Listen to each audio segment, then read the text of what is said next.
Rezeki sudah ditentukan. Bukan bagaimana kita bekerja, tapi bagaimana kita mencari ridha Allah. Bapak jangan menghalalkan segala cara. Rezeki datang dari Allah. Baru saja saya doakan Bapak dalam sholat duha. Mudah-mudahan Allah mudahkan segala urusan Bapak di kantor. Salam sayang selalu dari istrimu di rumah. Oh, itu biar kau tidak cari, dia akan tentram jiwanya. Siang gelisah lagi, di mana ini suamiku? Telepon lagi.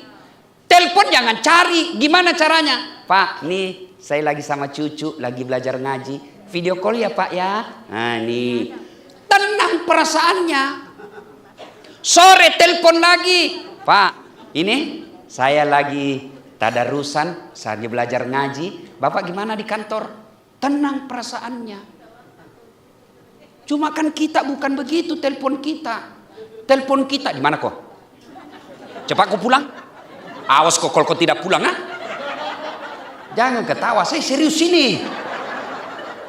Inilah ibu-ibu, dia marah kalau suaminya selingkuh, dia marah kalau suaminya kawin lagi, tapi dia tidak tahu jaga suaminya. Gimana cara jaga suami? Bukan diperiksa setiap saat, tapi diingatkan. Ganti mic-mu ini, putus-putus sih. Ganti. Ya. Ya Bu? Nah, maka kesetiaan. Kita juga suami, jaga kepercayaannya istri. Jangan selalu alasan rapat, ternyata pergi merapat. Jangan aku tunjuk, tidak boleh orang menunjuk di sini.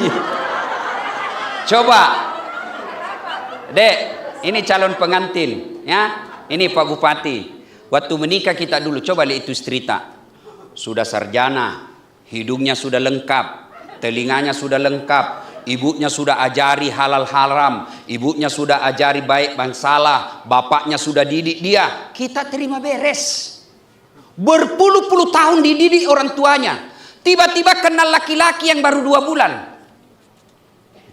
Kenal laki-laki yang baru 2 bulan. Orang tuanya tidak tahu siapa ini laki-laki.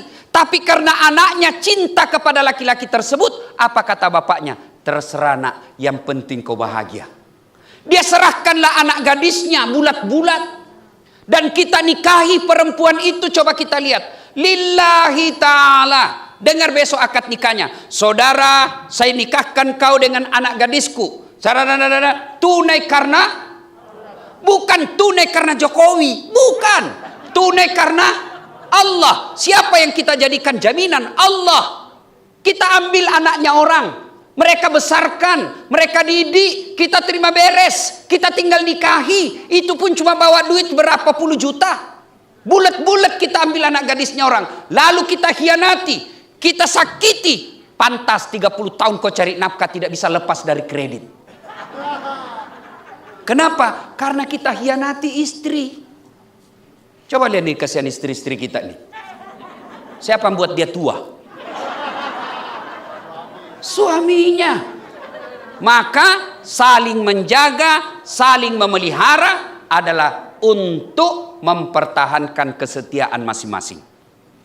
Tidak boleh setia hanya dituntut satu pihak.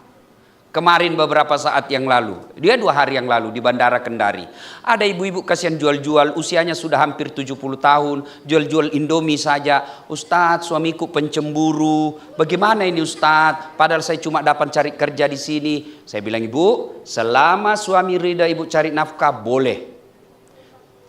Ridha Ustadz, cuma dia tukang cemburu. Resepnya Ibu yakinkan bagaimana suami tidak cemburu. Dia tetap cemburu Ustaz, meskipun tidak ada apa-apa. Jadikan cemburunya sebagai ladang amal buat ibu untuk bersabar.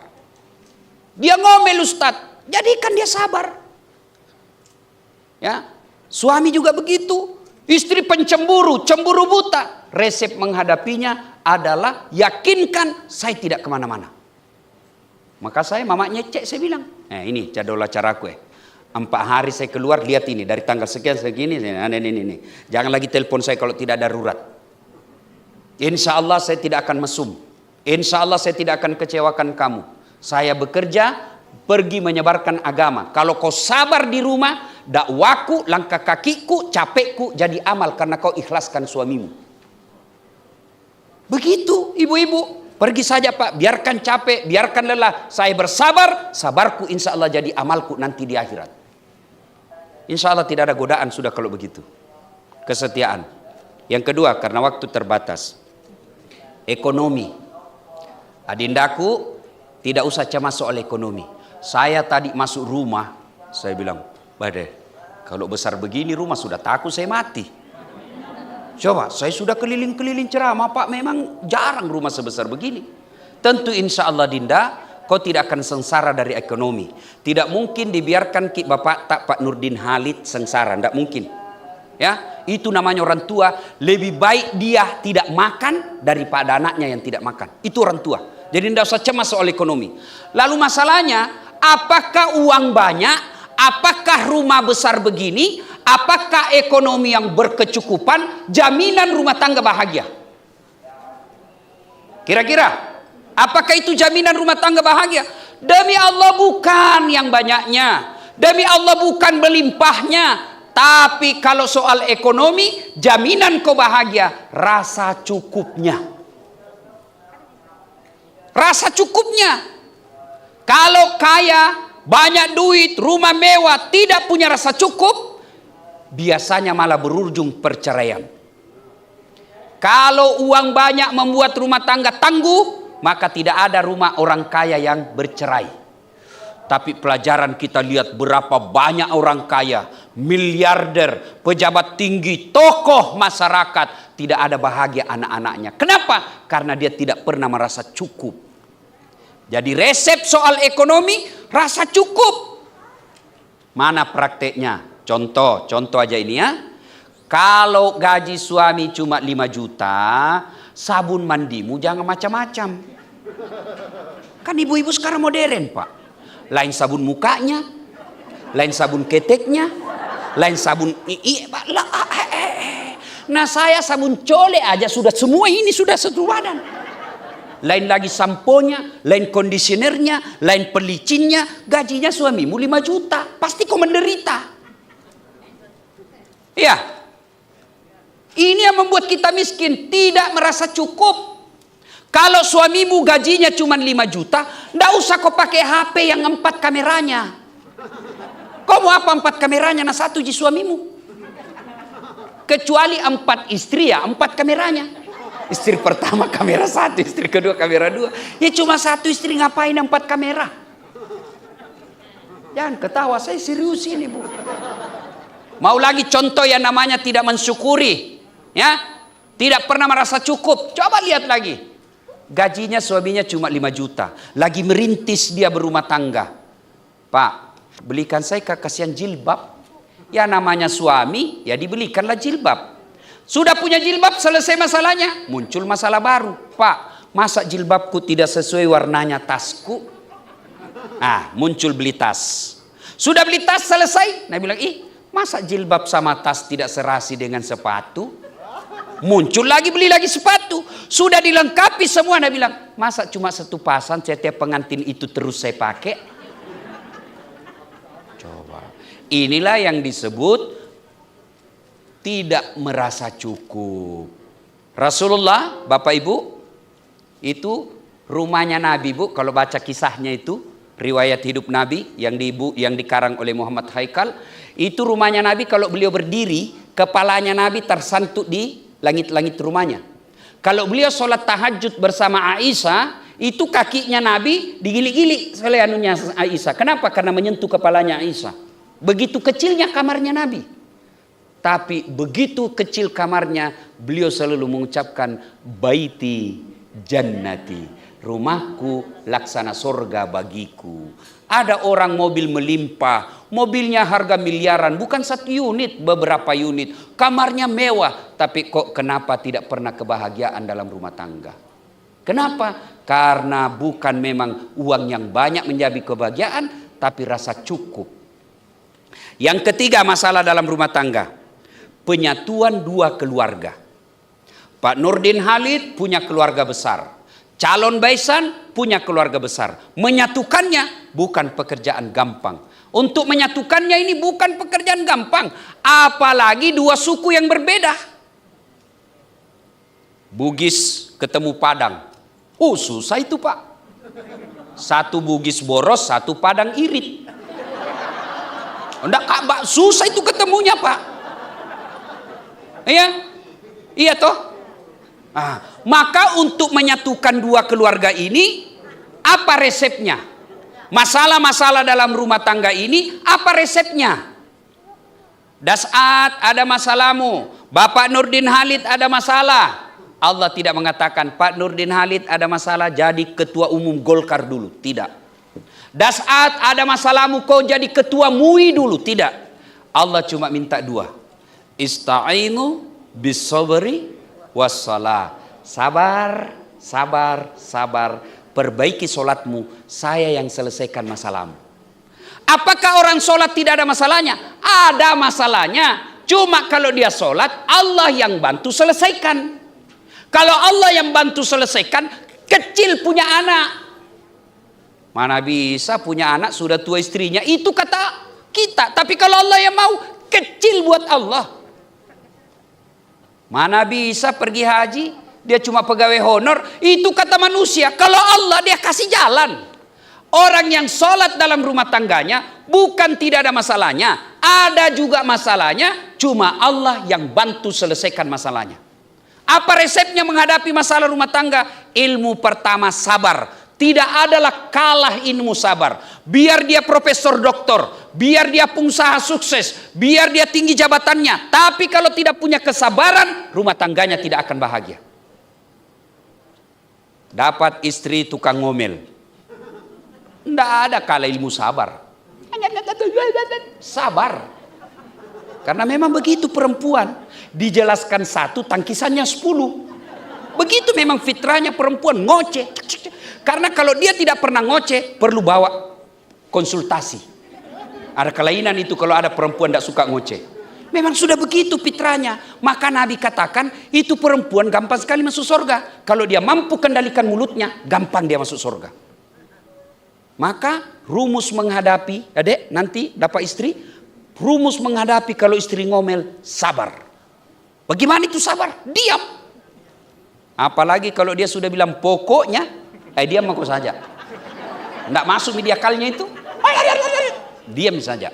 Saya biasa kalau marah-marah, sudah sayang, sudah masih marah, saya buka baju baru saya joget. Berhenti dia marah Pak.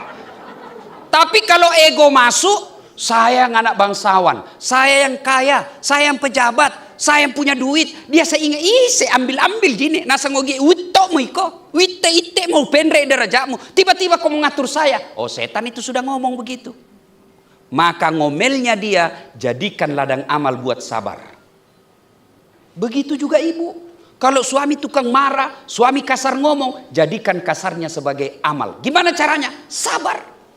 Tidak ada sudah kalah itu ilmu sabar. Nah, yang berikutnya, cara menghadapi masalah ini. Setelah tingkatkan kesabaran, apalagi? Perbaiki sholat. Kenapa ya rumah tangga saya tidak pernah bahagia? Sudah punya anak, rumah bagus, punya jabatan. Kok rasa-rasanya saya tidak punya suami. Rasanya kok tidak ada istri saya. Tidak usah cari kambing hitam. Tidak usah konsul kiri kanan. Lebih baik periksa sholatnya. Mohon maaf ibu. Ibu-ibu paling banyak tidak sholat kalau ada acara seperti ini. Gara-gara apa? Make up. Coba maki. Untungnya sekarang sudah pakai masker. Jadi lebih praktis. Nggak perlu pakai lipstik, nggak perlu kiri kanan. Kan rugi-rugi ditutup juga begini. Lebih ekonomis sekarang. Saya juga terselamatkan dengan masker ini. Kenapa? Nggak kelihatan hidungku yang pesek. Ya? Nah ibu-ibu, sabar. Kemudian sholat disempurnakan. Bagaimana kalau mau pergi pengantin Ustadz? Nah kita harus dandan. Boleh. Kalau ibu dandan supaya suami bangga, itu pahala. Berdandan untuk menyenangkan suami, pahala. Dengan catatan jangan sampai tidak sholat. Bagaimana caranya Ustadz? Ibu wudhu dulu. Sudah wudhu dandan. Sudah dandan tahan kentut. Karena biar ibu sudah wudhu kentut batal. Dia bilang sedikit aja keluar Ustaz, nggak habis biar. Nah, cek dia punya masuk yestas dia udah capuk, bahala. Ya, nah itu. Bagaimana kalau di pengantin Ustaz? Karena alhamdulillah sekarang tidak ada lagi jabat tangan kan? Nah, tidak ada lagi karena ada corona. Kalau nanti lepas corona jabat tangan, berbeda pendapat ulama. Syafi'i batal wudhu. Imam Ahmad selama tidak nafsu tidak batal. Ya. Saya wasiatkan kepada dindaku besok, jangan sampai besok gara-gara make upnya istri tidak sholat duhur dan tidak sholat asar. Ingatkan baik-baik, jangan sampai kita awali rumah tangga, satu di antara kita sudah tidak sholat. Bagaimana mau baik awalnya kalau perjalanannya kalau awalnya kita sudah lupa sholat, ya? Nah, bagaimana caranya? Ingatkan itu salonnya, kasih wudhu dulu istriku, baru dia dandan, ya? Nah, kapan lagi ibu-ibu banyak tidak sholat? Kalau selesai haid. Gratis 5 hari dia tambah 2. Dia bilang suaminya, biasanya cuma 5 hari bu. Dia bilang, masih ada sedikit-sedikit. Belum bersih nih. Sekali dia bilang suaminya, kau bohong ya? Dia bilang, apa bohong? Saya kasih lihat kau. Ibu ketawa karena pernah begitu kan? Dulu waktu pengantin baru. Nah, bagaimana nanti ini pengantin baru? Nanti paling banyak tidak sholat subuhnya. Nah, berikutnya. Menghadapi masalah, birrul walidain, berbuat baik sama orang tua. Dinda, ini luar biasa acara kita. Ini Dasat Latif yang hadir. Nggak gampang bos. Betul, ngantri acara pak. Kira-kira saya datang karena Dinda yang undang? Bukan, karena Pak Nurdin Halid yang WhatsApp saya, toko dari Sulawesi. Berarti ini acara mewah bukan karena kita, dia lihat deh, bukan. Tapi apa? Ibu bapaknya. Maka pantas orang yang sudah menikah menelantarkan orang tuanya, banyak duitnya, mewah rumahnya, tidak bisa bahagia. Kenapa? Orang tuanya dia hina. Maka besok-besok sudah menikah dek, jangan sekali-kali kamu berkata pilih bapakmu atau saya suamimu. Tidak boleh berkata begitu. Begitu juga ibu-ibu. Jangan pernah berkata, kau pilih nih istrimu atau mamamu yang sudah tua. Pret. Mana bisa pertanyaan begitu dijawab? Satu istri yang melahirkan anak, satu ibu yang melahirkan kita. Ini kan biasa ibu-ibu kalau marah bertanya begitu. Beleng-beleng. Ibu, yang pernah bilang begitu, saya mau tanya ini. Bu, pernah merasakan hamil? Susah enggak? Apalagi kalau mau duduk standar samping. Pernah rasakan susahnya melahirkan? Mana enak melahirkan. Nggak mentang-mentang istri Nurdin Halid orang kaya keluar kok nak. Nggak, setengah mati juga. Iya toh? Iya. Pernah merasakan menyusui? Ibu Andi pernah merasakan menyusui? Repotnya itu. Apalagi kalau dia tumbuh giginya. Kok gigi saya nak? Apa dia tempeleng? Kok gigit saya? Tidak. Dia siang anaknya, malam bapaknya lagi. Coba, tuh repotnya jadi istri. Iya toh? Nah, saya tanya sekarang ibu, siapa yang menghamilkan suamimu? Siapa? Mamaknya. Siapa yang lahirkan? Mamaknya. Siapa yang susui? Siapa yang ngajari makan? Siapa yang ngajari jalan? Siapa yang ngajari halal haram? Mamaknya. Sekarang siapa yang terima gajinya suamimu? Istrinya. Mana pernah dikasih mamaknya gajinya? Enggak, istrinya dia kasih bulat-bulat gajinya. Nanti ada lebih-lebihnya baru dia kasih mamaknya. Itu pun sembunyi-sembunyi karena takut sama kau. Makanya jangan pernah berkata pilih. Siapa yang nikmati rumah mewahnya suami? Ibunya, istrinya. Siapa yang nikmati mobil mewahnya? Istrinya. Orang tuanya, kalaupun dibelikan kendaraan, tidak semewah kendaraan istrinya. Padahal ibunya yang setengah mati sekolahkan. Maka demi Allah, ketika punya rumah tangga dan kau lupakan orang tuamu, kau tidak akan dapat kebahagiaan dunia sampai akhirat. Dengar ini deh ya, bekal ini ya. Yang berikutnya, kalau mau rumah tanggamu tertolak dari bencana, banyak-banyaklah bersedekah. banyak bersedekah. Itu jelas oleh Nabi. Kalau kamu tertolak dari bencana, kalau kamu terhindar dari musibah, umurmu panjang dan bahagia hidupmu, kata Nabi ada 6 cara. Karena